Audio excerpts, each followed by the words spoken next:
Hi guys, it's Simba. Welcome back to another kaySIMMZpix video. Today we're going to be looking at why the month of November is sacred in Africa and Zimbabwe at large. The month of the goat is a hot topic in the nation that everyone has heard of or claims to know. But when you ask for more information, people fall short. So let's take a closer look and an in-depth analysis. The basics are that in November, people don't marry, they don't perform traditional rites and so forth. But what has not been explained is why is this so?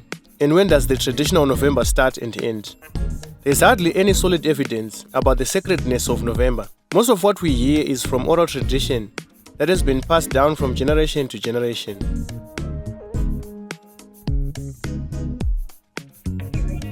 The traditional calendar of the Shona is based on the movement of the moon.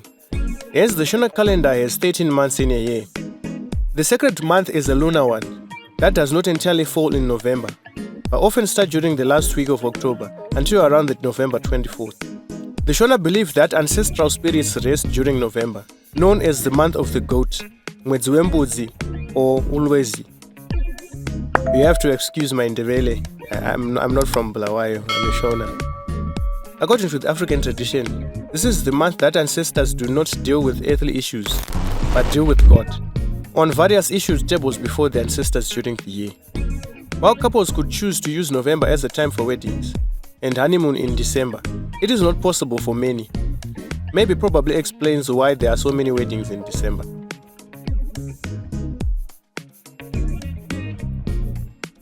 As Africans, we are linked to our dead relatives, but certain cultures are diluting that, adding that those who marry in November are likely to encounter problems in their marriages. It is believed that transgressors bring bad luck upon themselves. Weddings, for instance, held in November are said to end in divorce as punishment for this abomination. Other ceremonies such as lobola negotiations, biras, and tombstone unveilings are prohibited. Many, including some Christians, believe that November even attracts bad luck.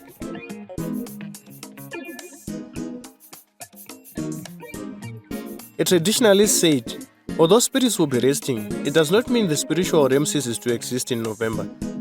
The ancestors won't be available during this time, as they will be interceding and mediating on the problems we would have told them throughout the year. So no marriage should take place, as there will be no one to bless the union.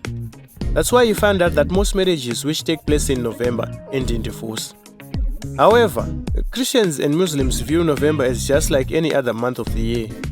People from apostolic sects commented, "There's nothing special about November. We conduct weddings during this month. To us, it's just like any other month." In the Muslim religion, we only consider the month of Ramadan as sacred, but we still conduct ceremonies during the time of the month. We will just be fasting and praying. So, November is just like any other month. Christians highly believe the sacredness of November only applies to the Shona tradition. Spiritually, there's nothing wrong with marrying in November. It may not have consequences, but from cultural point of view, it is unacceptable. We come from different backgrounds, therefore we still find other people holding on to their traditional and cultural values, such that in most churches there are no weddings in November. Most Christians are still entangled in African traditions. During this month, everything with links to the spiritual and ancestral world of Zimbabwean tradition temporarily ceases to function, because ancestors will be resting. November is a month of regeneration for animals, and it is taboo among the Shona to slaughter goats, mbudzi, or to marry during November.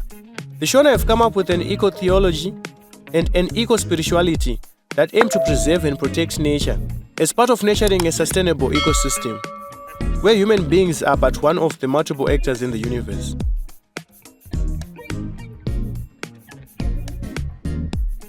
Just to cross-check my research, I bumped into a topic asking the same questions, which people had the following to say.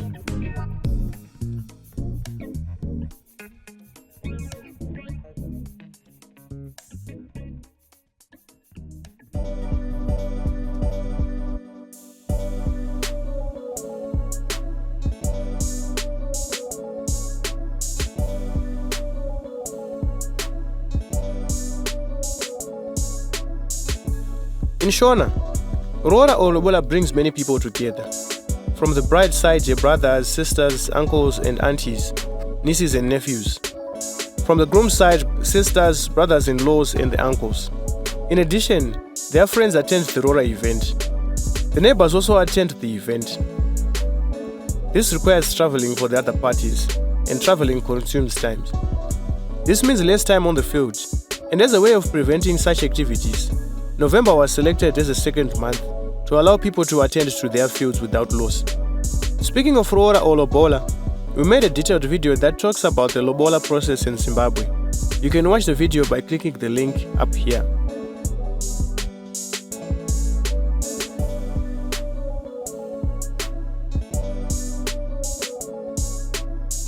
Many cultures believe the moon to have a lot of influence in the spirit world. That's why you see people doing rituals meant to bring back the spirits of their dead loved ones during this time.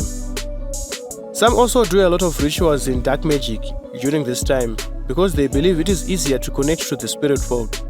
So to make sure that people didn't get their marriages entangled in these happenings, people just decided to agree that no marriages should happen in November. For the event and wedding planners, January disease hits hard in November, as many cultural people do not get married in November. Hence it is a very slow month and no money comes in. Some venues and wedding planners try to offer discounts in hopes that they get a few couples that will get married in November. A certain couple who did not believe in the sacredness of November got married in November, and at first they did not have any problems. But after a few months, they started experiencing strange problems in their marriage. And I say strange because to them it was unlike them to behave like that.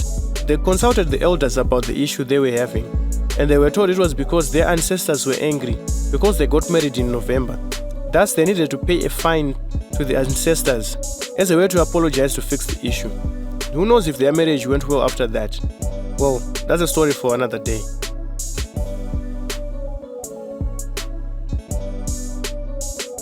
In as much as getting married is about the love two people share, it's also about bringing two families together. And as a people who believe in our cultural practices, as much as we are Christians, we do all we can to preserve our culture, to follow it, to do what it commands. As such, no one would want to get married in November because they still want the blessings of their elders and ancestors for a blessing and a prosperous marriage. If you have other theories about November, let's continue in the comment section below.